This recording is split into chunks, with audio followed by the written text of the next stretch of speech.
நான் பெத்த குழந்தைய நான் கோர்ட்ல வச்சு பாக்குறேன் மேடம், நான் போய் பார்க்க போறேன் அப்படின்னு கதறி அழுகிறாரு. நீங்க சொன்னீங்க மேம் ஒரு விஷயம், அதாவது கழுத்துல இருக்க அந்த மஞ்சளோட ஈரம் கூட காயறதுக்குள்ள டிவோர்ஸ்னு வந்து நிக்கிறாங்க. ஒரு கணவன் மனைவிக்குள்ள ஒரு புரிதல்ங்கிறது வந்து பாத்தீங்கன்னா குறைஞ்சது ஒரு 6 மாசம் அல்லது 1 வருஷம் அது ஆகணும். ஒரு 4 சண்டை வரணும், அதுல 4 காம்ப்ரமைஸ் ஆகணும், சில பிரச்சனைகள் புரிஞ்சு பேசணும், சிலது புரியாம போகணும். இதெல்லாம் கடந்துதான் ஒரு திருமண உறவுங்கிறது. ஆனா 1 மாசத்துல அந்த பெண்ணும் ஆணும் என்ன புரிஞ்சிருப்பாங்க, அதுக்குள்ள ஏன் மன முறிவு ஏற்படுது? அப்படியே ஒரு இங்கே வளர்க்குற அந்த பொம்மையை தூக்கி கொண்டே அங்க அப்படியே நட்டு வச்சுக்கிறாங்க. அவ்வளவுதான். அப்ப அதுக்கு வந்து என்ன, புதுசா அங்க போய் ஃப்ரெஷ் ஏர் கிடைக்குது, சூழ்நிலையெல்லாம் மாறுது, எல்லாரும் சுத்தி இருக்கவங்க எல்லாம் புதுசு. அதுக்கு வந்து அது வேணா நோன்னு சொல்லி அது கேள்வியே பட்டிருக்காது, தோல்வியே பார்த்திருக்காது. அந்த இடத்துல அங்க போய் இருக்கும்போது அது சொல்ற வார்த்தைக்கு அங்க மதிப்பு இல்லை அப்படின்னா உடனே சடனா டெசிஷன் எடுக்கிறாங்க. மன முறிவுக்கும் கட்டத்துக்கும் என்ன மேம்? கட்டாயமா அதுல சம்பந்தம் இருக்கு சார். குழந்தைய வந்து சின்ன வயசுல ஐயோ அங்க போகாத இங்கே போகாத, விளையாட வேண்டிய வயசுல விளையாட வைக்காம, படிக்க வேண்டிய வயசுல படிக்க விடாம, குழந்தைகளோட சேர்ந்து இது பண்ண விடாம, அவங்கள வந்து குறுக்கி குறுக்கி தலையில குட்டி குட்டி வளர்க்கறது என்னன்னா, அந்த குழந்தைக்கு வந்து என்னன்னா 40 வயசுலயே அது வந்து கை கால் எல்லாம் இதாகுது. காரணம் ஆரம்ப கட்டணம் 10 வயசுக்குள்ள பிள்ளை அப்படிதான் கல்ல போட்டாலும் செரிச்சு பார்க்கணுங்க. இப்ப பாத்துல குடுக்குறாங்க, சாப்பிட்டு பார்த்துட்டு குடுக்குறாங்க. இப்ப இருக்கிற மருமகள் என்னன்னா எல்லாம் ஐயோ தடுப்பூசி டாக்டர் சொல்றாங்க, அப்படி சொல்லியிருக்காங்க, இப்படி சொல்லியிருக்காங்க சொல்லி அதாவது அறிவியல் சொன்னதுதான் உண்மை, அதை தவிர வேற எதுவுமே இல்லைன்ற முடிவுல இப்ப இருக்காங்க. அந்த படிப்புன்னு அந்த செட்டப்லயே போய் அதை தவிரையும் உலகம் இருக்குன்றது மறந்து புரிய மாட்டேங்குது. இந்த ஜோதிடம் அப்படிங்கறது வந்து பாத்தீங்கன்னா எல்லார் வீட்லயும் எப்ப அந்த ஜாதக புத்தகத்தை எடுப்பாங்கன்னா கல்யாணத்துக்கு வர பார்க்க போறோம் அப்படிங்கறத எடுக்கிறாங்க. அதுக்கு முன்னால அவன் பாட்டு நல்லா தான் வாழ்ந்திருப்பான், படிச்சிருக்கான், எல்லாம் பண்றாங்க. இந்த கல்யாண திருமண பந்தம் அப்படிங்கிறப்ப வந்து இந்த ஜோதிடத்தை பார்க்க ஆரம்பிக்கிறாங்க. எல்லா ஜோதிடரும் என்ன சொல்றாங்க, கரெக்டா கணிச்சு பொருத்தம் எல்லாம் பார்த்து 4 நட்சத்திரம் எல்லாம் குறிச்சுதான் இந்த திருமணத்தை நடத்துறாங்க. அப்படி இருந்தும் அந்த ஜோதிடர்களுக்கு தெரியாதா இவங்க 1 மாசத்துல வந்து நான் சொல்றேன். எங்க மெத்தட்ல பாத்தீங்கன்னா நீங்க மன முறிவு மட்டும் இல்ல, எல்லா விஷயத்தையும் அந்த கட்டத்துக்குள்ள பாத்திரலாம். உங்களுக்கு இந்த வருஷம் இந்த நோய் வரும்ன்றது முதற்கொண்டு நான் படிச்சு சொல்லிடுறேன். குறிப்பா எந்த கட்டத்துல எந்த கிரகம் இருந்தா இந்த மாதிரி கோர்ட்டு வழக்குன்னு எல்லாம் வருவாங்க? அப்படி இல்லைங்க, எந்த கிரகமா இருந்தாலும் அந்த 7ஆம் இடத்து அதிபதி போய் 8ல இருந்தாருன்னா கொண்டே கோர்ட்ல இருந்து இந்த உறவு எனக்கு வேணாம், இவரை விட்டு எனக்கு விவாகரத்து கொடுங்க அப்படிங்கறது போறாங்க. ஆனா வந்து ஜீவனாம்சத்துல ரொம்ப பர்டிகுலரா இருக்காங்க, இது எனக்கு வேணும், இந்த உறவே தேவையில்ல, அவர் கொடுக்குற பணமும் இது மட்டும் வேணும்னு எதிர்பார்க்கறது எந்த வகையில மேம் நியாயம்? சிலர் வந்து ரொம்ப கஷ்டமான சூழ்நிலை, ஆனா அந்த ஆள் காசு எனக்கு வேண்டாம், என்ன வேணாம்னு சொல்லிட்டார்ல, அவர் காசு எனக்கு தேவையில்லை, நான் கஷ்டப்பட்டு 10 பாத்திரம் தேய்ச்சாது என் பிள்ளைகளை நான் காப்பாத்திக்கிறேன் அப்படின்னு வைராக்கியமா இருக்கவங்களும் இருக்காங்க. இந்த செட்டில்மெண்ட்டுக்காக வேண்டியே டைவர்ஸ் வர்றவங்களும் இருக்காங்க. லேட்டஸ்ட் ட்ரெண்ட் அதுவும் இருக்கு. இப்ப நீங்க சொன்னீங்களா மேம், நிறைய பேர் வந்து இந்த சட்டங்களை வந்து மிஸ்யூஸ் பண்றாங்கன்னு சொன்னீங்களா, அந்த மாதிரி மிஸ்யூஸ் பண்றவங்களுக்கு வந்து சட்டத்துல தண்டிக்க ஏதாவது சட்டங்கள் இருக்கா? சட்டப்படி சட்டம் தன் கடமையை எப்பயுமே செய்யுங்க. நீங்களா இருந்தாலும் நானா இருந்தாலும் சட்டம் தன் கடமையை செய்யும். Law will take its own course of action தான் சொல்லுவாங்க. நம்ம இடையில புகுந்து அந்த வாய்க்கால இங்கிட்டு திருப்பாம இருந்தோம்னா சரி.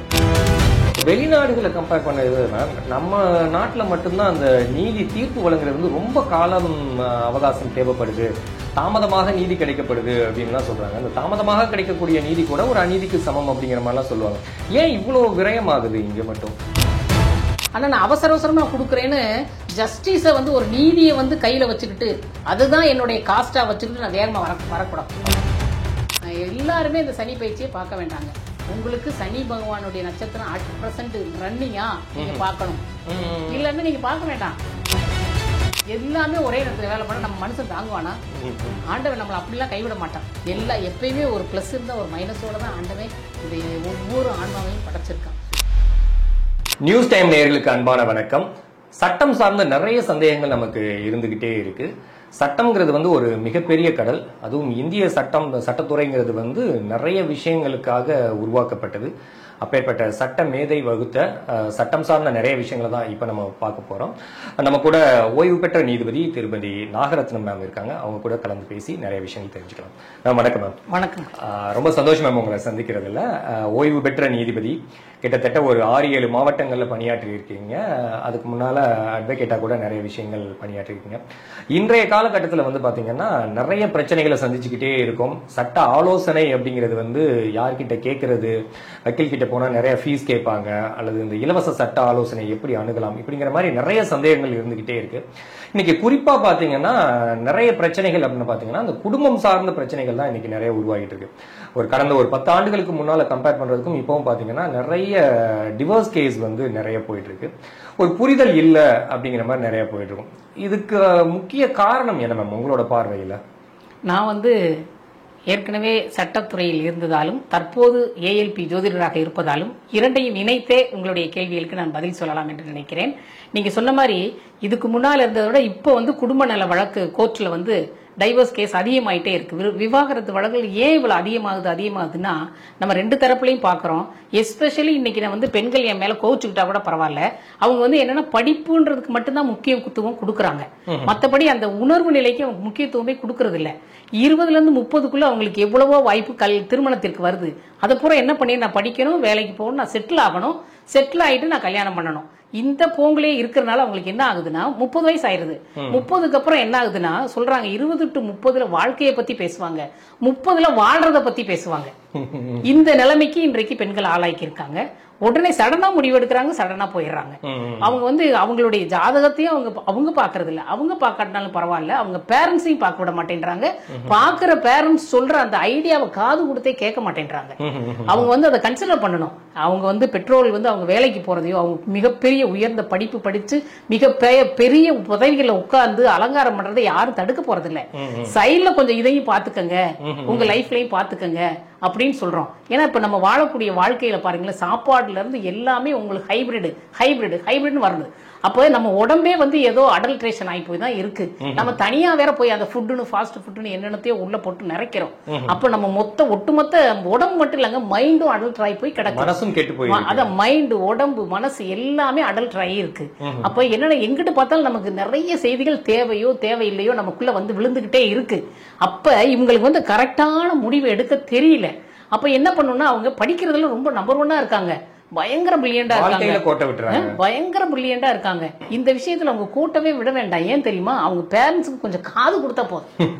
கொஞ்சம் காது கொடுத்துட்டாங்கன்னா, அவங்க சொல்றதை கேட்டாங்கன்னா நல்லா இருக்குங்க. அந்த அப்படி இருக்கும்போது, ஏன்னா நிறைய கேசஸ் நாங்க பாக்குறோம்.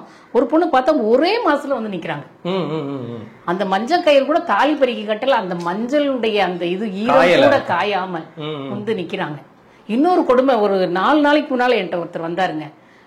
டைவர்ஸ் கேஸ் போட்டிருக்காங்க, குழந்தைக்கு 4 வயசு. அவரு பேசிக்கிட்டே இருக்கும்போது அவரை மீறி தேம்பி அழுகிறாரு. வர்ற 15ஆம் தேதி அவர் ஹியரிங் இருக்குதான். அப்ப மேடம் நான் பெத்த குழந்தைய நான் கோர்ட்ல வச்சு பாக்குறேன் மேடம், நான் போய் பார்க்க போறேன் அப்படின்னு கதறி அழுகிறாரு. பார்த்தா அவங்க 2 பேரும் இதுல பார்த்தா அவங்க பொண்ணு சைடு தான் இதா இருக்கு. அவங்க கொஞ்சம் பொறுமையா போயிருக்கலாம், அப்படியே விட்டுட்டு போயிருக்காங்க. இந்த வாழ்க்கைன்றதே பொறுமை சார்ந்த விஷயம் தானங்க. போறதுதான். இல்ல நீங்க சொல்றது உண்மைதான். இப்ப நீங்க சொன்னீங்கன்னா பெற்றோர்களுக்கு செவி சாய்க்கணும் அப்படிங்கிறீங்க. ஆனா ஒரு பக்கம் பாத்தீங்கன்னா பெற்றோர்களே வந்து ஒரு இன்செக்யூரா தான் பெண்ணை வந்து கல்யாணம் பண்ணியே கொடுக்குறாங்க. அதாவது இல்லவே இல்லங்க. இப்ப உதாரணத்துக்கு சொல்லணும்னா இப்ப நிறைய பேர் என்ன சொல்றாங்கன்னா, அந்த சீர்வரிசை அப்படிங்கிறது ஒரு சின்ன, அது டவுரி, அது நிர்பந்தம், அது கட்டாயப்படுத்துற தவறுனாலும் கூட சின்ன விஷயங்கள் தான் பொண்ணு வந்து இங்க கிடைச்ச சௌகரியங்கள் எல்லாம் அங்கேயும் கிடைக்கணுங்கிறதுக்காக இது பண்றாங்க. ஆனா போகும்பொழுதே என்ன சொல்லி அனுப்புறாங்கன்னா, இதெல்லாம் பார்த்து தான் நாங்க செய்வோம், நீ போ, ஃபர்ஸ்ட் உன்னை நல்லா வச்சுக்கிறாரான்னு பார்ப்போம், அதுக்கப்புறம் அப்ப அங்கேயே அவங்க ஒரு நம்பகத்தன்மை போயிருது. நம்ம பேரண்ட்ஸ் இப்படி சொல்லி அனுப்புறாங்க. இன்னொரு விஷயம், பெற்றோர் மாமனார் வீட்டுல என்ன நடந்தாலும் அதை அப்படியே கம்யூனிகேட் பண்றாங்க. போன்ல கம்யூனிகேட் பண்றது தப்பா கூட போகலாம். அந்த தவறான கருத்துக்களை வந்து நீ என்னன்னாலும் பரவாயில்ல விட்டுட்டு வா பாத்துக்கலாம் அப்படின்னு இப்ப பேரண்ட்ஸே சொல்ல ஆரம்பிச்சிட்டாங்களே. இப்ப என்னன்னா அதான் பேரண்ட்ஸ் மேலயும் 2 பக்கமும் ஈக்குவலா 50-50 சொல்லலாங்க. மேக்சிமம் வந்து நான் இப்ப பேரண்ட்ஸ் நீங்க கேட்டனால நான் அதை சொல்ல வரேன். குழந்தை பருவத்துல இருந்தே வந்து என்னன்னா அது அந்த இந்த நிழல்ல வளர்ற செடின்னு சொல்லுவாங்க, அது நல்லாவே வளர முடியாது, அது அதனுடைய ஒரிஜினாலிட்டியில இருக்க முடியாது. அது மாதிரி இப்ப 24 வயசு ஒரு பெண்ணுக்கு எல்கேஜி ஸ்டூடெண்டோட மென்டாலிட்டி தான் இருக்கு. போத்தி நான் பாதுகாத்துக்கிறேன், உன்னை நல்லா பாத்துக்கிறேன்னு சொல்லி அதை கூனி குறுகி அதுக்கு சொந்த சிந்தனையே இல்லாம ஆக்கிடுறாங்க. அப்படியே ஒரு இங்கே வளர்க்குற அந்த பொம்மையை தூக்கி கொண்டே அங்க அப்படியே நட்டு வச்சுருக்காங்க. அவ்வளவுதான். அப்ப அதுக்கு வந்து என்ன, புதுசா அங்க போய் ஃப்ரெஷ் ஏர் கிடைக்குது, சூழ்நிலையெல்லாம் மாறுது, எல்லாரும் சுத்தி இருக்கவங்க எல்லாம் புதுசு.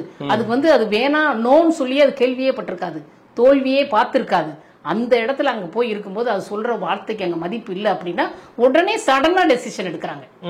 அந்த பொறுமை இல்லாத தன பேரண்ட்ஸ்க்கு மேலேயும் சொல்லணும். பிறந்த பிறப்புல இருந்தே அவங்க வந்து அப்படியே எல்லா வீட்லயும் இப்ப ஒரு சிங்கிள் சைல்டு தாங்க. சிங்கிள் சைல்டு, இன்னொரு விஷயம் சிங்கிள் பேரண்ட். இந்த விஷயம் அதிகமா இருக்கு இப்ப. அப்ப என்ன பண்றாங்கன்னா அவங்க நான் தான் செக்யூரா இல்ல, உன்னே செக்யூரா வளர்க்குறேன்னு சொல்லி அந்த ஸ்டார்டிங் பாயிண்ட்ல இருந்தே அந்த செல்லுல பாய்ச்சின மாதிரி ஆகி போகுதுங்க. ஒரு ஓஷோ கூட ஒரு இதுல சொல்லி மருந்தில்லா மனநிலை அப்படின்னு சொல்றாரு. நீங்க குழந்தைய வந்து சின்ன வயசுல ஐயோ அங்க போகாத இங்கே போகாத, விளையாட வேண்டிய வயசுல விளையாட வைக்காம, படிக்க வேண்டிய வயசுல படிக்க விடாம, குழந்தைகளோட சேர்ந்து இது பண்ண விடாம அவங்கள வந்து குறுக்கி தலையில குட்டி வளர்க்கறது என்னன்னா அந்த குழந்தைக்கு வந்து என்னன்னா 40 வயசுலயே அது வந்து கை கால் எல்லாம் இதாகுது. காரணம் அந்த உணர்வு நிலை வந்து அந்த கால் செல் கை செல்கள் அந்த உடம்புல போய் பதியுதான். அது அப்படியே ரிஃப்ளெக்ட் ஆகுதான் அந்த சின்ன வயசுலயே ரிஃப்ளெக்ட் ஆகுது. ஏன்னா உங்களுக்கு வந்து சைக்காலஜிக்கல் வரக்கூடிய எஃபெக்ட் ஆரோக்கியத்தையும் பாதிக்கும், தைரியத்தையும் பாதிக்கும் சொல்றாங்க மனநல மருத்துவர்கள். அப்ப இது வந்து பேரண்ட்ஸ் வந்து அந்த ஆரம்ப கட்ட 10 வயசுக்குள்ள பிள்ளை அப்படிதான் கல்ல போட்டாலும் செரிச்சு பார்க்கணுங்க. இப்ப பாத்துல குடுக்குறாங்க, சாப்பிட்டு பார்த்துட்டு குடுக்குறாங்க. ராமாயணத்துல வர்ற சபரி தான் நம்ம கேள்விப்பட்டிருக்கோம். இங்க எல்லாருமே இருக்கவங்க பூரா சபரியா இருக்கிறாங்க. அந்த அம்மா தான் சாப்பிட்டு பார்த்துட்டு ராமனுக்கு நல்ல பழமா இருக்குமான்னு எடுத்து கொடுத்துச்சு. நான் வேணான்னு சொல்ல, எப்பயுமே பெற்றோர்கள் என்ன பண்ணுவாங்க, ஒரு சொட்டு வாயில ஊத்தி இது நல்லா இருக்கா, இனிப்பு கரெக்டா இருக்கா என்னன்னு பார்த்துட்டு கொடுப்பாங்க. அதுவே வழக்கமாவே வாழ்க்கையாவே போச்சே. அப்ப அந்த குழந்தைக்கு அந்த வயிற்றுக்கு எந்த புதிய உணவையும் அவங்க அறிமுகப்படுத்துறதே இல்லை. மூலிகை எங்க வீட்டுல எல்லாம் எங்க பையன் பிறந்தப்ப எங்க வீட்டுல நாங்க கூடலூர்ல வச்சிருந்தோம். அப்ப எங்க அத்தையும் மாமா என்ன பண்ணாங்கன்னா, மாமனார் மாமியாரு டெய்லி அங்க கிடைக்கிற மூலிகை செய்யோட சாரை கொண்டாந்து ஊத்துவாங்க. ஒவ்வொரு சொட்டு அதை லேசா எல்லா மூலிகையும் அப்ப ஒவ்வொரு நாளும் எல்லா மூலிகையும் உடம்புக்கு சேரணும். இயற்கையோட இயந்த வாழ்க்கை தானே இது, அது சேரணும் அப்படி ஊத்துனாங்க. அப்ப இப்ப இருக்கிற மருமகள் என்னன்னா எல்லாம் ஐயோ தடுப்பூசி டாக்டர் சொல்றாங்க, அப்படி சொல்லியிருக்காங்க இப்படி சொல்லியிருக்காங்க சொல்லி அதாவது அறிவியல் சொன்னதுதான் உண்மை, அதை தவிர வேற எதுவுமே இல்லைன்ற முடிவுல இப்ப இருக்காங்க. அந்த படிப்புன்னு அந்த செட்டப்லயே போய் அதை தவிரையும் உலகம் இருக்குன்றத மறந்து புரிய மாட்டேங்குது. நீங்க சொன்னீங்க மேம் ஒரு விஷயம், அதாவது கழுத்துல இருக்க அந்த மஞ்சளோட ஈரம் கூட காயறதுக்குள்ள டிவோர்ஸ்னு வந்து நிக்கிறாங்க. ஒரு கணவன் மனைவிக்குள்ள ஒரு புரிதல்ங்கிறது வந்து பாத்தீங்கன்னா குறைஞ்சது ஒரு 6 மாசம் அல்லது 1 வருஷமா ஆகணும். ஒரு 4 சண்டை வரணும், அதுல 4 காம்ப்ரமைஸ் ஆகணும், சில பிரச்சனைகள் புரிஞ்சு பேசணும், சிலது புரியாம போகணும். இதெல்லாம் கடந்துதான் ஒரு திருமண உறவுங்கிறது. ஆனா 1 மாசத்துல அந்த பெண்ணும் ஆணும் என்ன புரிஞ்சிருப்பாங்க, அதுக்குள்ள ஏன் மன முறிவு ஏற்படுது? நான் இந்த நேரத்துல சட்டத்தை எல்லாம் குறை சொல்ல மாட்டேங்க, பேரண்ட்ஸை தாங்க குறை சொல்றேன். ஏன்னா அவங்க வந்து இப்ப எங்க ஏஎல்பி மெத்தட் பாத்தீங்கன்னு வச்சுக்கோங்களேன், நாங்க ஒரு 30 வருஷத்துக்கு உங்களுக்கு சார்ட்டே போட்டு கொடுத்துருவோம். அவங்க எந்தெந்த வருஷத்துல அவங்க வந்து அண்டர்ஸ்டாண்டிங்கோட இருப்பாங்க, எந்தெந்த வருஷத்துல அவங்களுக்குள்ள மிஸ் அண்டர்ஸ்டாண்டிங் வரும், அந்த நேரத்துல அவங்க பொறுமையா இருக்கணும். கரெக்டா உங்களுக்கு நாங்க வந்து ரெட் லைட் போட்டு காமிச்சிருவாங்க. இந்த இடத்துல இது வந்து இங்க எப்படி சிக்னல்ல போட்டு காமிக்கிறோம், நம்ம நிக்க வைக்கிறாங்கல்ல, இந்த வருஷத்துல இந்த நேரத்துல கரெக்டா வரும் அப்படின்னு சொல்லி எங்களால பின் பாயிண்ட் பண்ணி சொல்ல முடியும். இன்னொன்னு என்ன பண்றாங்கன்னா, நான் வந்து பாரம்பரிய ஜோதிடத்துக்கு எதிரான ஆள் இல்ல, அந்த கணக்கு முறையிலேயே வச்சு அவங்க பிறந்த லக்னத்தையே வச்சு பார்த்து இன்னைக்கு வயசுக்குரிய லக்னத்துக்குரியதை பார்க்காமனா மேலோட்டமா பாத்துறாங்க. மேலோட்டமா பார்த்து பொருத்தி அது உள்ள அவங்கவுங்களுக்கு தனித்தனியா ஜாதகத்தை பார்க்கணும். இப்ப எனக்கு கேது தசை நடக்குது அப்படின்னா மாப்பிள்ளைக்கு வந்து அதே கேது தசை நடந்த 2 பேரும் ஒரே மாதிரி இருப்பாங்க, ரொம்ப பயங்கரமான ஒரு விரக்தி நிலையில இருப்பாங்க. அப்ப திசைகளையும் பார்க்கணும், திசையில புத்தி என்ன புத்தி நடந்துகிட்டு இருக்கதையும் பார்க்கணும். அவங்க ராசி நட்சத்திரம் எல்லாம் இன்னைக்கு வயசுக்குரியதை பார்த்து அது தனித்தனியா ஜாதகத்தை பார்த்து அதுக்கப்புறம் பொருத்தத்தை பார்த்து நீங்க சேர்த்தீங்கன்னா இந்த பிரச்சனையே வந்திருக்காதுங்க. அவங்க 1 மாசத்துல பிரிவாங்களா, 1 நாள்ல வாழ்வாங்களா, இல்ல வாழ்க்கை பூரா சேர்ந்து இருப்பாங்களா, அவங்க கட்டம் சொல்லிப்படும். இல்ல மேம், மன முறிவுக்கும் கட்டத்துக்கும் என்ன மேம்? கட்டாயமா அதுல சம்பந்தம் இருக்கு சார். நீங்க மன முறிவு மட்டும் இல்ல, எல்லா விஷயத்தையும் அந்த கட்டத்துக்குள்ள பாத்திரலாம். உங்களுக்கு இந்த வருஷம் இந்த நோய் வரும்ன்றது முதற்கொண்டு நான் படிச்சு சொல்லிடலாம். இல்ல இந்த ஜோதிடம் அப்படிங்கறது வந்து பாத்தீங்கன்னா எல்லார் வீட்லயும் எப்ப அந்த ஜாதக புத்தகத்தை எடுப்பாங்கன்னா கல்யாணத்துக்கு வரன் பார்க்க போறோம் அப்படிங்கறதான் எடுக்கிறாங்க. அதுக்கு முன்னால அவன் பாட்டு நல்லா தான் வாழ்ந்திருப்பான், படிச்சிருக்கான், எல்லாம் பண்றாங்க. இந்த கல்யாண திருமண பந்தம் அப்படிங்கிறப்ப வந்து இந்த ஜோதிடத்தை பார்க்க ஆரம்பிக்கிறாங்க. எல்லா ஜோதிடரும் என்ன சொல்றாங்க, கரெக்டா கணிச்சு பொருத்தம் எல்லாம் பார்த்து 4 நட்சத்திரம் எல்லாம் குறிச்சுதான் இந்த திருமணத்தை நடத்துறாங்க. அப்படி இருந்தும் அந்த ஜோதிடர்களுக்கு தெரியாதா இவங்க 1 மாசத்துல வந்து நான் சொல்றேன். எங்க மெத்தட்ல பாத்தீங்கன்னா அவங்களுக்கு கரெக்டா சொல்லியே போடுவாங்க.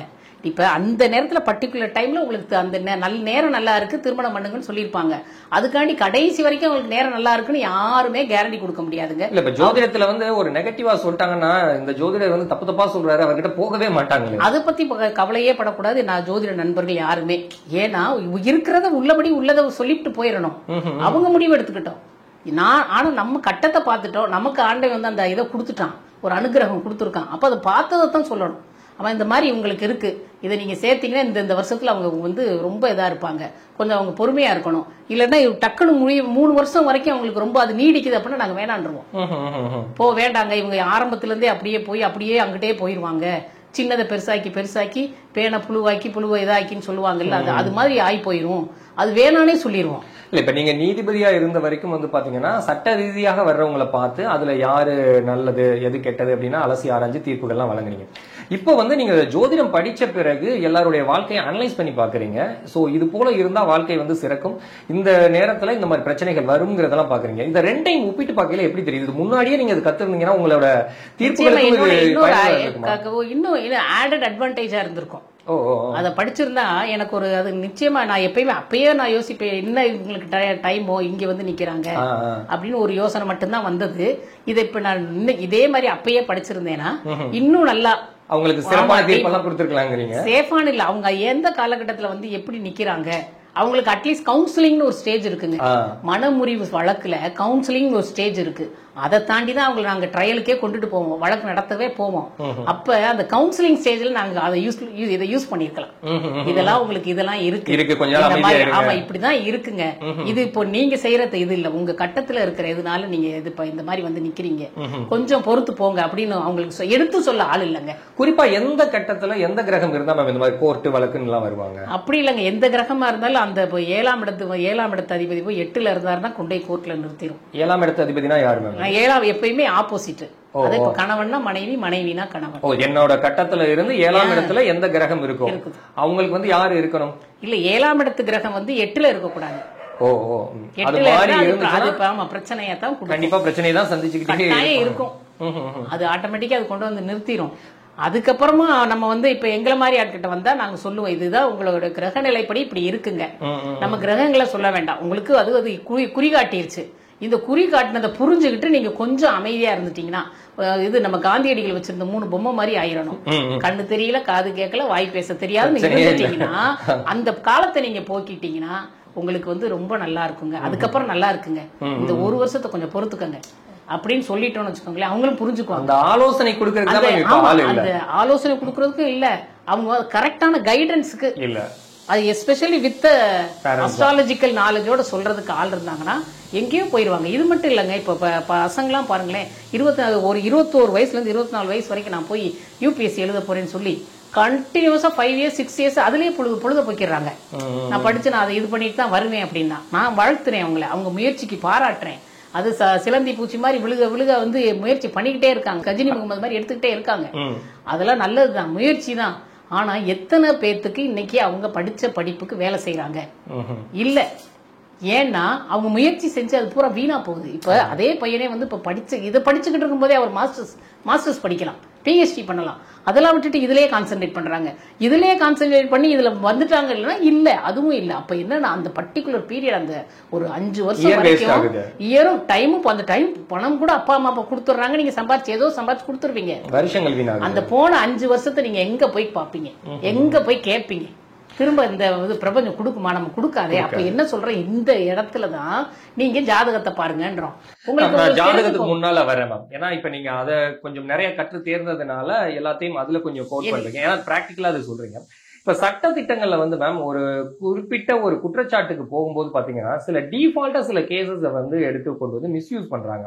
இப்போ ஒரு பெண் வந்து ஒரு குற்றச்சாட்டு, அவங்களுக்குள்ள என்ன வேணாலும் பிரச்சனையா இருந்துக்கலாம், ஒரு சாதாரண பிரச்சனையா கூட இருக்கலாம். கம்ப்ளைண்ட்னு போகும்பொழுது ஒண்ணு வந்து என்னை வந்து அசாசினேட் பண்ணாரு, மாமியார் வந்து வரதட்சணை கேட்டு கொடுமைப்படுத்தினாங்க, இது மாதிரி ஒரு டிஃபால்ட்டாவே ஒரு 10-15 கேஸ் வச்சிருக்காங்க. கிராமப்புறங்கள்ல வந்து ஏதாவது ஒரு குற்றச்சாட்டு நடந்ததுன்னா இந்த பிசிஆர் ஆக்ட் அப்படிங்கறது அதை எடுக்கிறாங்க. ஊனமுற்றோர் இது மாதிரினா அவங்க கிட்ட என்ன இதா இருக்கும் அதை வந்து பலப்படுத்துறதுக்காக மிஸ்யூஸ்ங்கிற மாதிரி நிறைய சட்டத்திட்டங்களை பண்றாங்க.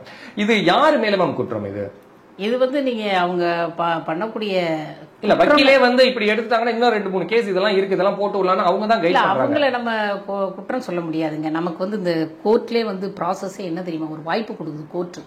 நீங்க நீதிமன்றத்துக்கு வந்துட்டீங்க, யார் சொல்லியோ, யார் மிஸ்கைட் பண்றாங்களோ, யார் மிஸ்லீட் பண்றாங்களோ வந்துட்டீங்க. ஆனாலும் கோர்ட் உங்களுக்கு இந்த மாதிரி எப்படி மனமுறிவு கேஸ்ல வந்து கவுன்சிலிங்க்கு ஒரு வாய்ப்பு இருக்கோ, அதே மாதிரி நீங்க சிவில் கேஸ்லயும் வாய்ப்பு இருக்கு. நீங்க ட்ரையல் ஆரம்பிக்கிறதுக்கு முன்னால 2 பேர்த்தையும் கூப்பிட்டு பேசணும். அதுக்கு லோக் அதாலத்துன்னு அதுக்கு பேரு. கூப்பிட்டு பேசியப்பா இது சொத்து பிரச்சனை தானப்பா, இத்தனை இந்த டாக்குமெண்ட்லாம் அவங்களுக்கு ஃபேவரா இருக்கு, உனக்கு பங்கு இருக்குன்னா நீங்க 2 பேரும் பேசி தீர்த்துக்கலாம்ல, ஏன்ப்பா கோர்ட்டுக்கு வந்தீங்க, கோர்ட்டுக்கு வந்தா 4 ஆகும்னு உங்களுக்கு தெரியும் இல்லைங்களா, அப்ப நீங்க ஏன் பேசக்கூடாது, நீங்க உங்க அட்வொகேட் வச்சு லீகலாவும் பேசிக்கங்க, அமிக்கபிளா அந்த அதுக்கு ஒரு முடிவு கொடுப்பீங்க. நீங்க கட்டாயமா அதை கொடுத்துட்டு தான் அடுத்த ஸ்டெப் நாங்க போவோம். அதுலயும் அவங்க போய் ஒரு முடிவுக்கு வரல அப்படின்னா தான் நாங்க அதுக்கு விசாரணையே ஆரம்பிப்போம். கோர்ட்டோட விசாரணையே ஆரம்பிக்கும்.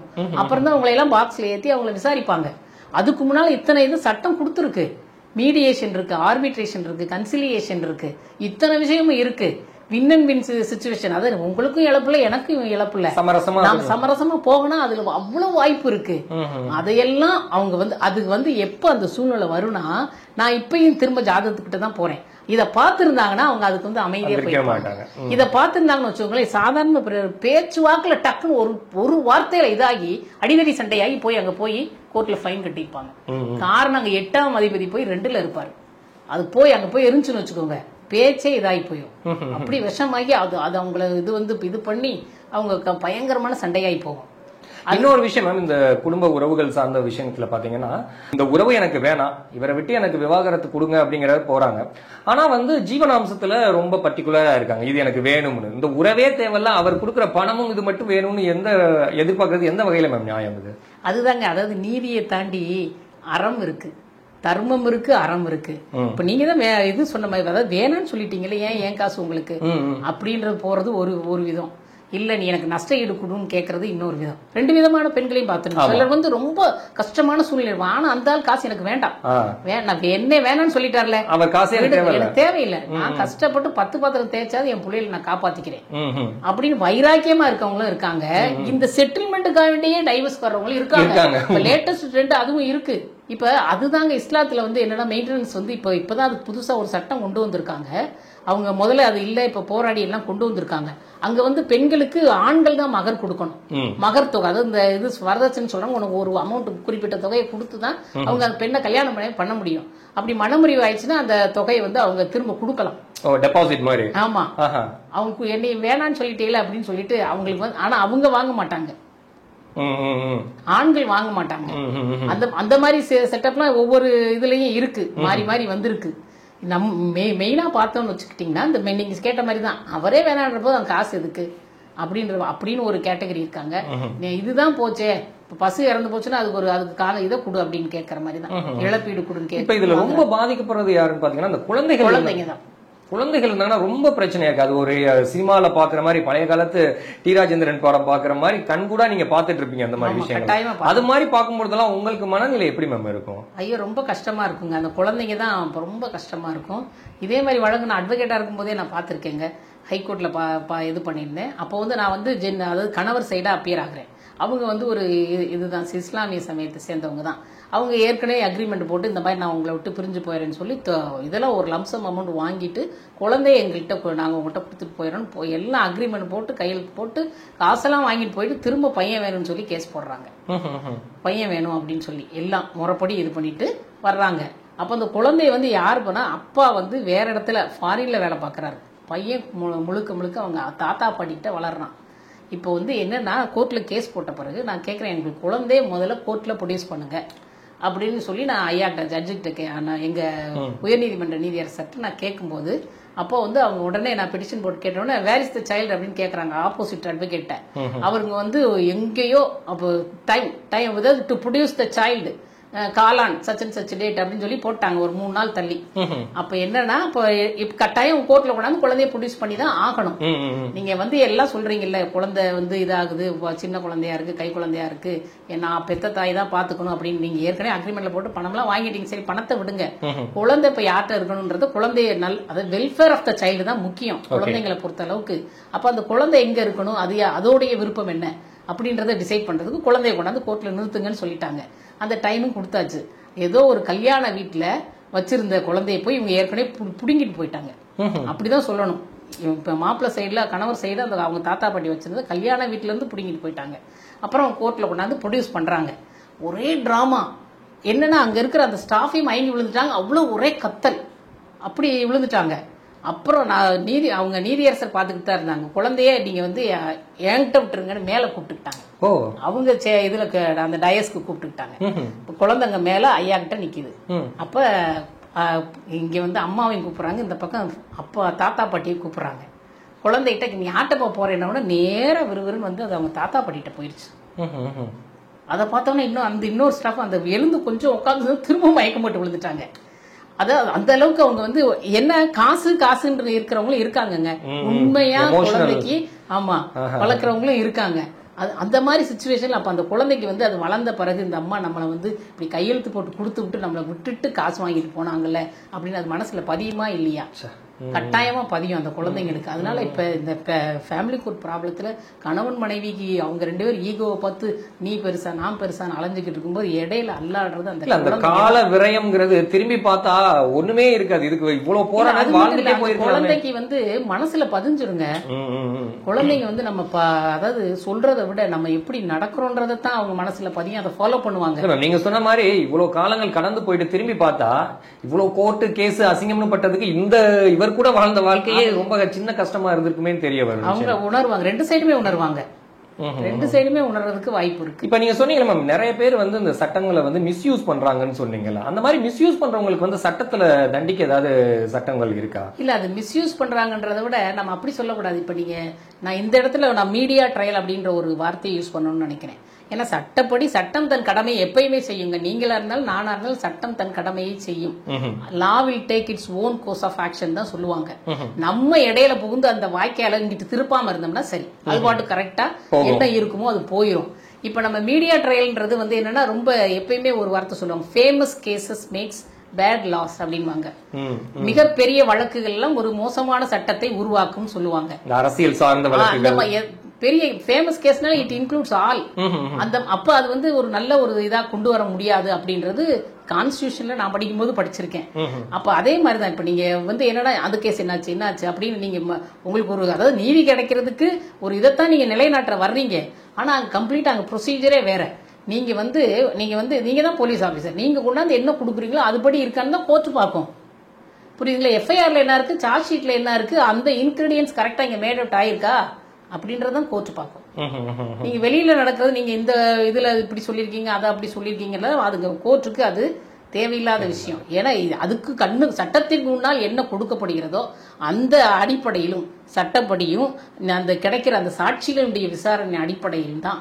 அதுவும் போக அந்த இது இருக்காங்கல்ல சார்ந்தவங்க, அந்த விக்டிம் பாதிக்கப்பட்ட பெண்ணோ ஆணோ அவங்க சொல்ற அவங்களுடைய அந்த வாக்குமூலத்தின் அடிப்படையில் தான் தீர்மானிக்கப்படுமே ஒழிய வெளியில இருக்கிற எதுவுமே அங்க கோர்ட்டுக்கு தெரிய வேண்டிய அவசியமும் இல்லை. ஏன்னா அவங்க சட்டப்படி போயிட்டு இருக்காங்க. அதுக்குனே தனியா எந்தெந்த ப்ரொசீஜர் படி சட்டம் நடத்தணும், அதாவது கேஸ் நடத்தணும்னு ப்ரொசீஜர் கோட் தனியாவே இருக்கு. சிவில் சைடுக்கு இருக்கு, கிரிமினல் சைடுக்கு இருக்கு. இப்ப வெளிநாடுகளை கம்பேர் பண்ணது மேம், நம்ம நாட்டுல மட்டும்தான் அந்த நீதி தீர்ப்பு வழங்குறது வந்து ரொம்ப காலம் அவகாசம் தேவைப்படுது, தாமதமாக நீதி கிடைக்கப்படுது அப்படின்லாம் சொல்றாங்க. அந்த தாமதமாக கிடைக்கக்கூடிய நீதி கூட ஒரு அநீதிக்கு சமம் அப்படிங்கிற மாதிரிலாம் சொல்லுவாங்க. ஏன் இவ்வளவு விரயமாகுது இங்க மட்டும்? இல்ல அப்படி நம்ம வெளிநாடு இது நான் அதெல்லாம் சொல்ல முடியாது. இன்னொரு விஷயத்தையும் நம்ம அதாவது delayed justice is denied justice தான் சொல்லுவாங்க. அதை நீங்க சொல்ல வர்றீங்க. ஆனா நான் அவசரமா கொடுக்குறேன்னு ஜஸ்டிஸை வந்து ஒரு நீதியை வந்து கையில வச்சுக்கிட்டு அதுதான் என்னுடைய காஸ்டா வச்சுக்கிட்டு நான் வேகமா வரக்கூடாது. ஓகே. இப்ப ஒரு சில கேசஸ் எல்லாம் இருக்குங்க, தீர்ப்பே சொல்லியிருப்பாங்க, அவங்களுக்கு மரண தண்டனையே கொடுத்துருப்பாங்க. அதுக்கும் பிறகும் அந்த கேஸ்ல வந்து ஃபர்தர் இன்வெஸ்டிகேஷன் செஞ்சுட்டு இருப்பாங்க. ஏன்னா இப்ப வந்து விசாரிக்கும் போது இவர் குற்றவாளின்னு தெரியுது, அது நீதிமன்றத்துல வந்து சாட்சியங்களை ப்ரொடியூஸ் பண்றாங்க, அதுபடி அவரை விசாரிக்கிறாங்க, அவருக்கு தண்டனை வழங்கப்படுது. அது நிரூபிக்கப்பட்டிருக்கும் பட்சத்தில் அவருக்கு தண்டனை வழங்கப்படுது. அதே வழக்குல இன்னும் ஃபர்தர் இன்வெஸ்டிகேஷன் வேணும் அப்படின்ற போது பண்ணலாம், சட்டப்படி பண்ணி அடுத்து வேற இட் லீட்ஸ் டு வாட் அப்படின்றத கண்டுபிடிச்சு அதுபடியும் தீர்ப்பு கொடுக்கலாம். சட்டத்துல வழி இருக்கு. ஸோ எல்லாருக்குமே மேம் ஒரு எக்ஸ்ட்ரா ஒரு விஷயத்தை பிடிச்ச விஷயத்த பண்ணும்பொழுது அதை வந்து நம்மளோட ப்ரொஃபஷனலோட கனெக்ட் பண்ணி தான் பார்ப்பாங்க. அந்த மாதிரி தான் உங்களோட நீதித்துறையை கையில் இருக்கும் பொழுது இந்த அஸ்ட்ராலஜிங்கிற ஒரு விஷயத்தையும் இதுல நீங்க புகுத்தி பாக்குறீங்க. அஸ்ட்ராலஜில வந்து பாத்தீங்கன்னா ஒரு பரம்பரையான ஒரு பாரம்பரிய ஜோதிடம்னு ஒண்ணு இருக்கு, வேதிக் அஸ்ட்ராலஜி. ஆனா இப்ப நீங்க கத்துக்கிட்டது வந்து ஏஎல்பி அஸ்ட்ராலஜின்னு சொல்றீங்க. இந்த ஏஎல்பி அக்ஷர லக்கண பத்தாதிங்கிறது வந்து இப்ப சமீப காலத்துல தான் ட்ரெண்ட் ஆகுது. சோ இதை வந்து அவ்வளவு சீக்கிரமா நீங்க கத்துக்கிட்டு அதை வந்து இதுல புகுத்தி பாக்குறதுக்கான சாத்தியக்கூறுகள் இருக்காது? நிச்சயமா இருக்கு சார். 100% இல்ல 1000% இருக்கு. என்னன்னா, என் நான் யார், என் உள்ளம் யார், என் ஞானம் யார் அப்படின்றது கேட்டு அப்படியே என்னை வந்து வானளவு கொண்டுட்டு போனது என்னுடைய ஆத்ம ஞான குருநாதர் திரு பொதுவுடைமூர்த்தி ஐயா. அவங்க தான். அவங்களுக்கு நான் இப்ப வணக்கத்தை வச்சுக்கிறேன். அவங்க வந்து என்னன்னா, ஒரு பர்சனலாலாம் சொல்லலைங்க. நீங்க நான் 40 வருஷம் படிக்கிறத 25 வருஷமா படிக்கிறது, என் வாழ்க்கையை பூரா செலவழிச்சாலும் அவ்வளவு ஜோதிட புத்தகங்கள் இருக்கு, அவ்வளவு விதிகள் இருக்கு, விதிவிலக்குகள் இருக்கு. எல்லாத்தையும் இவங்க குடும்பத்திலையும் எங்க ஐயாவோட குடும்பத்துல 14 வருஷம் அவங்க ஜோதிட பாரம்பரியத்துல வந்தவங்க தான்.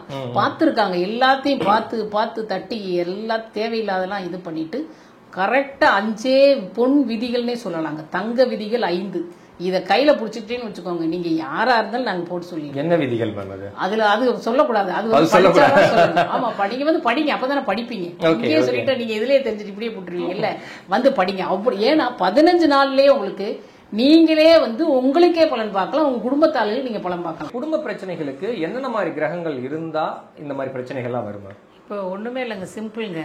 நான் வந்து ஜென்ம லக்னத்தை வச்சு நாங்க பார்க்க மாட்டோம். இன்னைக்கு வயசுக்கு என்ன லக்னமோ அதை வச்சுதான் பாக்குறோம். அதுக்கு பேரு தான் அட்சய லக்ன பத்ததி ஜோதிட முறை.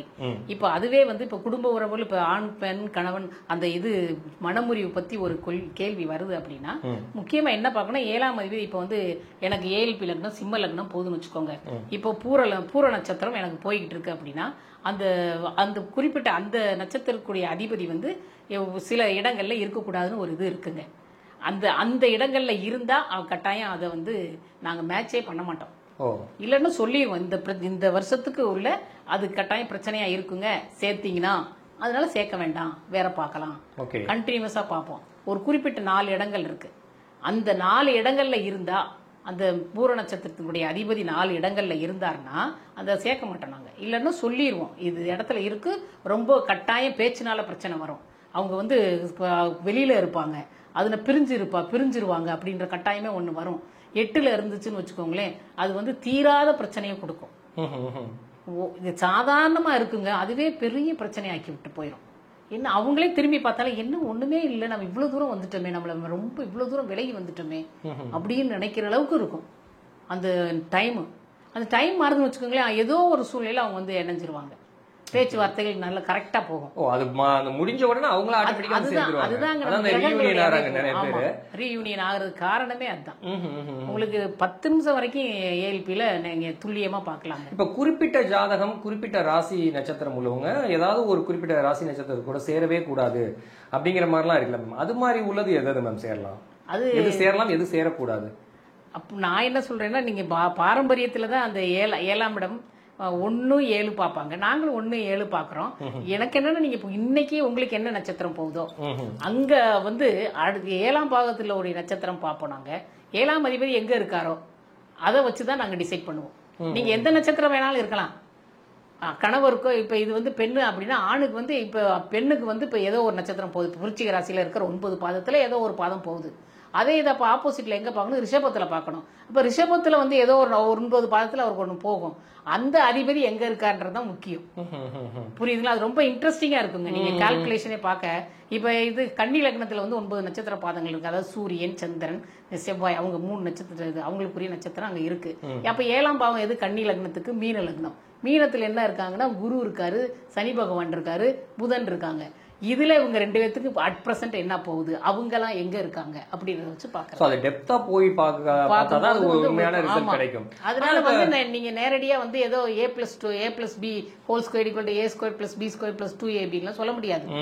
இது வந்து ஒவ்வொருத்தங்களுக்கும் மாறும். ஏன்னா இப்ப பொதுவா என்ன சொல்றாங்கன்னா, இந்த பொருத்தம் பார்க்கும்போது இவருக்கு தேவகணம் இருக்கு, ராட்சச கணத்து கூட சேர்ந்தா சண்டை போட்டுக்கிட்டே இருப்பாங்க. பட் ஆனா கல்யாணம் பண்ணி அந்த 10 பொருத்தத்துல சொல்றாங்க பாத்தீங்களா, அந்த யோனி பொருத்தம், ரஜ்ஜு பொருத்தம், தாலி பொருத்தம், ராசி பொருத்தம், ராசி அதிபதி பொறுத்த எல்லாமே இந்த நட்சத்திர பாதத்தை வச்சு பார்க்கும்போது தெரிஞ்சு போகும், மாறிடும், தெரிஞ்சு போகும். ஓகே, ஆளினால் எல்லாமே அந்த 10 விஷயம் ஒரே இதுல தெரிஞ்சிடும். அந்த மாதிரி திருமண உறவுக்கு இந்த ஜோதிடம்ங்கிறது வந்து எந்த அளவு முக்கியம்? ஏன்னா சும்மா சாதாரணமா போறாங்க, 2 வீட்டுக்காரங்களும் போய் பாக்குறாங்க, பொருத்தம் இருக்கு மத்தியமா பண்ணுங்க அப்படின்னு சொல்லிடுறாங்க, அதை ஒரு வேத வாக்கா எடுத்துட்டு வந்து பண்ணிடுறாங்க. திரும்ப இந்த மாதிரி பிரச்சனைகள் வரும்போது தான் கேக்குறாங்க, என்ன எல்லா ஜாதகமும் பார்த்தோம் நல்லா இருக்குன்னு தான் சொன்னாங்க, கடைசியில இப்படி பிரச்சனையா இருக்கே அப்படிங்கிறாங்க. ஆனா இந்த ஏஎல்பில பார்க்கும்போது இதை அக்யூரேட்டா பார்த்து சொல்லலாம்னு சொல்றீங்க? கட்டாயமா சொல்லலாம் சார். நாங்க என்ன சொல்றோம், இப்ப பெண் வீட்டுல எங்களை வந்து பாத்துட்டாங்கன்னு வச்சுக்கோங்களேன், நாங்க ஆண் வீட்டுக்காரங்களும் எங்களை வந்து பார்க்க சொல்றோம். இல்ல அவங்களுக்கு வந்து எங்ககிட்ட வர்றதுக்கு பிடிக்கல, இல்ல அவங்களுக்கு விருப்பம் இல்லாம இருக்காங்க, அவங்க ஒவ்வொருத்தருக்கும் ஒவ்வொரு ஜோதிடர் பிடிச்சிருப்பாங்க. கண்டிப்பா. அப்ப அவங்க மாப்பிள்ளை வீட்டுக்காரங்க வந்து இல்லங்க எங்க ஜோதிடர்கிட்ட வந்து பாருங்க அப்படின்னு இவங்களை கூட்டு போகும்போது இவங்க அவங்க வந்து ட்ரெடிஷனல் மெத்தட்ல தான் பாக்குறாங்க. அப்ப அட் பிரசன்ட் இருக்கிற லக்னத்தை வச்சு அவங்க பாக்குறது இல்ல. அப்ப அங்க ஒரு குழப்பம் வருது. அப்ப இவங்க வந்து என்னன்னா ஏஎல்பி மெத்தட்ல பாத்துடுறாங்க, அவங்கள வந்து இங்க கூப்பிட்டு வந்து இந்த மெத்தட் படி பார்த்து சொன்னா கூட அவங்க கன்வின்ஸ் ஆக மாட்டேன்றாங்க. இந்த இடத்துலதான் இங்க ரொம்ப இழுபறியாகி கடைசியில் 2 பேர் வாழ்க்கையிலும் இதாகுது. இல்ல மேம், அதுதான் இப்ப நீங்க சொல்றது பாத்தீங்கன்னா ராசி, நட்சத்திரம், லக்னம் எல்லாமே மாறுங்கிறீங்க. ஆமா. ஆனா நாங்க வந்து பார்த்தது எல்லாமே ஒரு பேட்டர்ன்ல பாத்துட்டே வர்றோம், இப்படிதான் இருக்கு. நமக்கு இப்ப காலையில எந்திரிச்சோன்னா கேலண்டர்ல பார்க்கும்போது நமக்கு இந்த ராசி இந்த நட்சத்திரம் இன்னைக்கு பலன் பார்த்து போயிடும். ஆனா நீங்க என்ன சொல்றீங்கன்னா இன்னைக்கு கண்டிப்பா உங்களோட ராசி அந்த நட்சத்திரம் இருக்காது, இன்னைக்கு வந்து மாறி போயிடும். அந்த ராசி பலன் தவறுதான், அதுவே தவறு. அதுவே பார்க்க கூடாதுங்கிறீங்க? பார்க்கவே கூடாது. ஏன்னா உங்களுக்கு இப்ப வேற ராசியில போயிட்டு இருக்கு. நீங்க பிறக்கும் போது வந்து உங்களுக்கு பூராடம்னா நீங்க என்ன சுக்கிர திசையில பிறந்திருப்பீங்க, அப்ப பூராட நட்சத்திரம் இருந்திருக்கும்.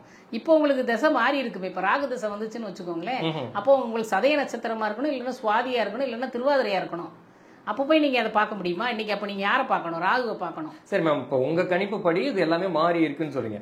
ஆனா அந்த பெயர்ச்சி எல்லாம் வருது இல்ல, அதெல்லாம் பாத்தீங்கன்னா காமனான கேலண்டர்ல உள்ளதை பத்தி தானே சொல்றாங்க. பாரம்பரிய ஜோதிடத்தை தான் இப்ப ஃபாலோ பண்ணியாங்க. இல்ல உங்களுக்கு அது மாதிரி பெயர்ச்சி இருக்கா? இப்ப அந்த ஜோதிடத்துல வந்து சனி பெயர்ச்சி வந்துன்னா உங்க அஸ்ட்ராலஜி படி வேற நாள் தான் சனி பெயர்ச்சி வருமா? அப்படிலாம் கிடையாது. எங்களுக்கும் சரி, பாரம்பரிய மெத்தடுக்கும் சரி, வாக்கிய பஞ்சாங்கம் இருக்கு, திருக்கணித பஞ்சாங்கம் இருக்கு. நாங்க அட்சய இலக்கண பദ്ധதியில வந்து திருக்கணித பஞ்சாங்க அடிப்படையில நாங்க கணக்கு போடுறோம்.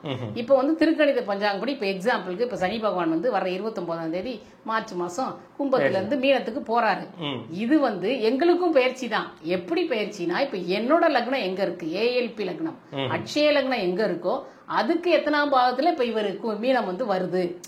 இப்ப சப்போஸ் எனக்கு விருச்சிக லக்னம் ஏஎல்பி லக்னம் அப்படின்னா 5ஆம் பாகத்துல இப்ப வந்து சனி பகவான் வருவாரு. அப்ப 5ன்றது நல்ல இடம், எனக்கு நல்லது. இப்படி கணக்கு பண்றோம். அத பேஸா எடுத்து அவங்களோட கிரக பயிற்சியும் நீங்க சொல்ற மாதிரி பஞ்சாங்க பயிற்சியும் கையில எடுத்துக்கிறோம். எங்க லக்னத்துக்கு அவங்க எங்க வந்து இருக்காங்கன்றதே பாக்குறோம். எந்த லக்னம் அட்சய லக்னத்துக்கு அதை பார்க்கும்போது உங்களுக்கு அக்யூரேட்டா வரும். இப்ப 5ஆம் இன்னொன்னு நாங்க இந்த இடத்துல உங்களுக்கு சொல்லிடுறோம் எல்லாத்துக்குமே, எல்லாருமே இந்த சனி பயிற்சியை பார்க்க வேண்டாங்க. உங்களுக்கு சனி பகவானுடைய நட்சத்திரம் அட் பிரசன்ட் ரன்னிங்கா நீங்க பார்க்கணும், இல்லன்னா நீங்க பார்க்க வேண்டாம். குரு பயிற்சி உங்களுக்கு இப்ப குரு திசை நடக்குதா அப்படின்னா நீங்க பார்க்கலாம். இல்ல உங்களுக்கு பூரட்டாதி நட்சத்திரம் விசாக நட்சத்திரம் போகுதா, குரு பகவானுடைய நட்சத்திரம் புனர்பூசம் போய்கிட்டு இருக்கா, அப்ப நீங்க பார்க்கலாம். இல்லன்னா அது பார்க்கவே வேண்டாம். நான் வந்து இந்த என்னோட இப்ப வந்து நான் எங்கேயோ போய்கிட்டு இருக்கேங்க, நான் வந்து துபாயில இருக்கேன், நான் ஏன் இங்க தமிழ்நாட்டில் இருக்கிற இந்த இதை ஃபாலோ பண்ணணும்? எனக்கு அதுக்கு சம்மந்தமே இல்லை. எனக்கு இப்ப வேற திசை போகுது, சனி திசை நடந்தா நான் பார்க்கணும், சனி பகவானுடைய நட்சத்திரம் எனக்கு போயிட்டு இருக்கு நான் பார்க்கணும். ரொம்ப டீப்பாவே நான் சொல்லிட்டேன் உங்களுக்கு. இது அதனால இது மக்களுக்கு இது நான் நல்லதே சொல்றேன். அதனால எல்லாருமே எல்லாத்தையும் பார்த்து பயப்பட வேண்டாம். எல்லாமே ஒரே நேரத்தில் வேலை பண்ண நம்ம மனுஷன் தாங்குவானா? ஆண்டவன் நம்மளை அப்படிலாம் கைவிட மாட்டான். எப்பயுமே ஒரு பிளஸ் இருந்தா ஒரு மைனஸோட தான் ஆண்டவன் இந்த ஒவ்வொரு ஆன்மாவையும் படைச்சிருக்கான்.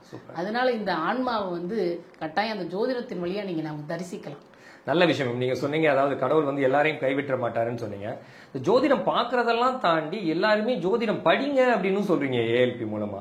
இது சாத்தியமா? எல்லாருமே ஜோதிடம் படிச்சு என்ன ஆக போறாங்க? எல்லாருக்கும் போய் கன்சல்டிங் கொடுக்க போறாங்களா என்ன? அப்படி இல்லைங்க. இங்கதான் நாங்க மத்தவங்களோட மாறுபடுறோம். நான் வந்து ஏன் உங்களை படிங்கன்னு சொல்றேன். இப்ப நான் உங்களுக்கு என்னமாவது அட்வைஸ், நீங்க வந்து என்கிட்ட லீகல் ஒப்பீனியன் கேக்குறீங்க, நீங்க வந்து அதுபடி செய்யறதும் செய்யாம இருக்கிறது யார் கையில இருக்கு? உங்க கையில இருக்கு. நீங்க செய்வீங்களான்னு நான் உறுதியா சொல்ல முடியுமா? இப்ப அதே மாதிரி ஒரு ஜோதிடர்கிட்ட போய் கேக்குறீங்க, அவர் ஒரு குறிப்பிட்ட உங்களுடைய கேள்விக்கு ஒரு குறிப்பிட்ட பதில சொல்றாரு, அந்த பதில் மட்டும் அப்படியே போயிருவீங்க. அதை நீங்க செய்வீங்களா மாட்டீங்களா அப்படின்லாம் இருக்காது. இப்போ ஒரு புத்தகத்தையே நான் படிக்கிறேங்க, இப்போ நான் திருவாசகம் படிக்கிறேன், நான் எங்கேயோ ஒரு நினைப்பு வச்சுட்டு திருவாசகம் படிச்சா எனக்கு மனசுல ஏறுமா? காதலாகி கசிந்து கண்ணீர் மல்கி ஓதுவார் தம்மை அந்த பாட்டை படிக்கும் போது நான் கண்டிப்பா காதலாகி கசிந்து கண்ணீர் மல்கணும். அந்த உணர்வு நிலைக்கு நான் வரணும். அந்த உணர்வு நிலையை கொண்டு வர்றதுதான் இந்த ஜோதிட படிப்பினுடைய அருமை.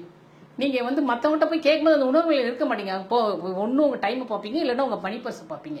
என்ன இவர் இவ்வளவு கேட்கறாரே அப்படின்னு பாப்பீங்க. இது நம்ம கேட்கறது சரியா வருமா, கரெக்டா சொல்லிடுவாரா, 1008 கேள்விகளோட தான் நீங்க வருவீங்க. அவங்க என்ன பதில் சொன்னாலும் நீங்க உங்க என்ன மைண்ட்ல வச்சிருக்கீங்க அதுபடிதான் போயிட்டே இருப்பீங்க. அவங்க அந்த நேரத்துக்கு சரி சரின்ட்டு போவீங்க, அதுக்கப்புறம் உங்க வழியில தான் போவீங்க. ஆனா நீங்க அட்சய லக்ன பத்தி ஜோதிட முறையை படிச்சிட்டீங்கன்னு வச்சுக்கோங்களேன், அப்படி நீங்க உங்களை மாதிரி நீங்க உங்களை மீறியே இம்ப்ளிமெண்ட் பண்ணிடுவீங்க. எக்ஸிகியூஷன் பாயிண்ட் ஆஃப் வியூல பார்க்கும்போது கம்ப்ளீட்டா டோட்டலா மாறுங்க. சோ எல்லாமே வெற்றி பாதையை நோக்கியே போகலாம். கட்டாயமா வெற்றி பாதை மட்டும் இல்லைங்க, நம்ம வாழ்க்கை பாதையே மாறிடும். மாறி நமக்கு ஒரு அந்த இருந்தா தான் மகிழ்ச்சின்னு இல்லை. நீங்க இதை படிச்சுட்டீங்கன்னு வச்சுக்கோங்களேன், உங்க மனசை எப்பயும் நீங்க மன மகிழ்ச்சியோட வச்சுக்கலாம். அப்ப எந்த துன்பம் சுத்தி என்ன நடந்தாலும் என்ன பாதிக்காது. ஏன்னா நான் என்ன வந்து மகிழ்ச்சியா வச்சிருக்கேன். அதற்குரிய அந்த கருவி, அந்த டூல் எனக்கு இங்க அட்சய லக்ன பத்தி ஜோதிடத்தை படிச்சதுனால கிடைக்குது. இதுதான் எனக்கு புரிஞ்சிருச்சு. இது வரைக்கும் நடந்ததுக்கு என்ன காரணம் எனக்கு தெரிஞ்சு போச்சு.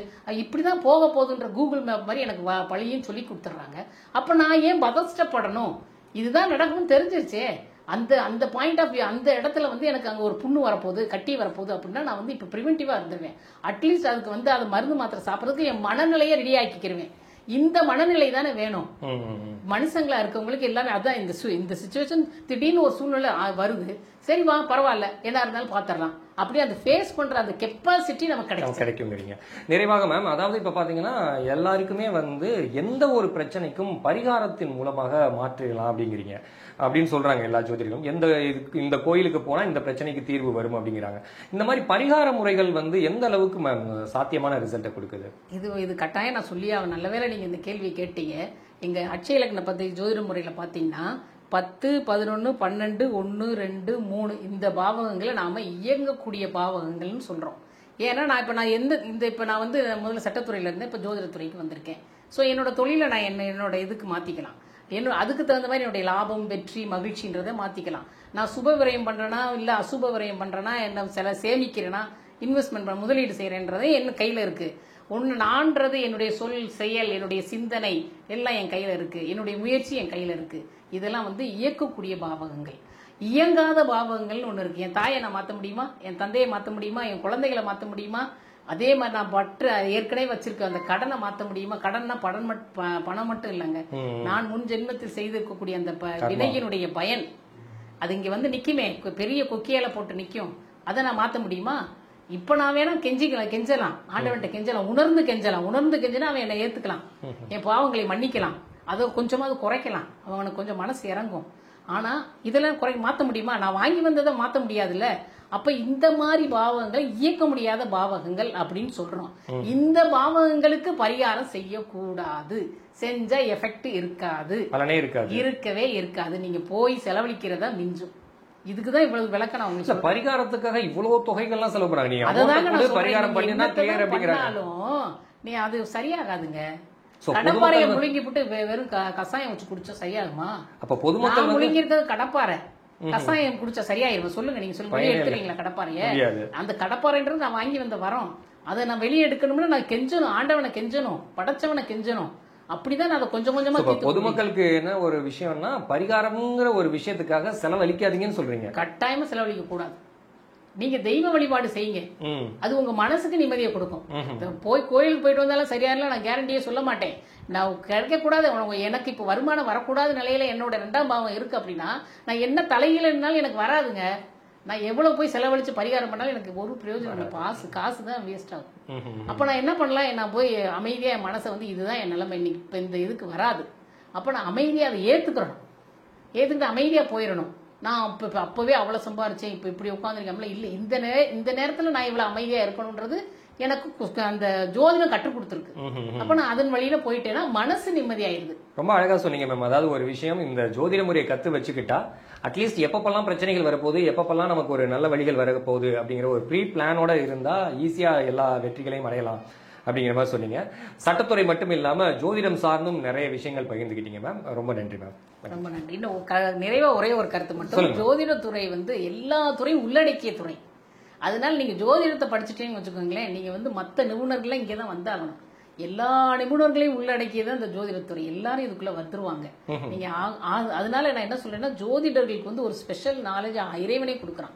நான் வந்து சட்டம் படிச்சனால சொல்றேன். இப்ப எனக்கு படிக்காத துறை, இப்ப மெடிக்கல் துறையில வந்து வர மருத்துவ துறையில வந்து ஒரு கேள்வி கேட்டாலும் என்னால பதில் சொல்ல முடியுதுன்னா அது அந்த கட்டத்தை படிச்சனால எனக்கு தெரியுது. சோ எல்லா துறையும் உள்ளடக்கியதான் ஜோதிடத்துறை. அப்ப வந்து நமக்கு ஜோதிடம் தெரியும் அப்படின்னா நமக்கு வந்து ரொம்ப இட்ஸ் a வெரி பிளஸ் பாயிண்ட்ங்க. சோ இது ஆன்மீகம் சார்ந்து ஒரு மூட நம்பிக்கை சார்ந்து நீங்க சூட்சுமோ அப்படிலாம் நீங்க பார்க்க வேண்டியதே இல்ல.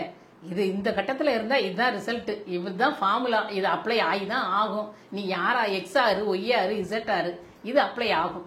அது எனக்கு தெரிஞ்சு போச்சு. அது தெரிஞ்சா போதுமே.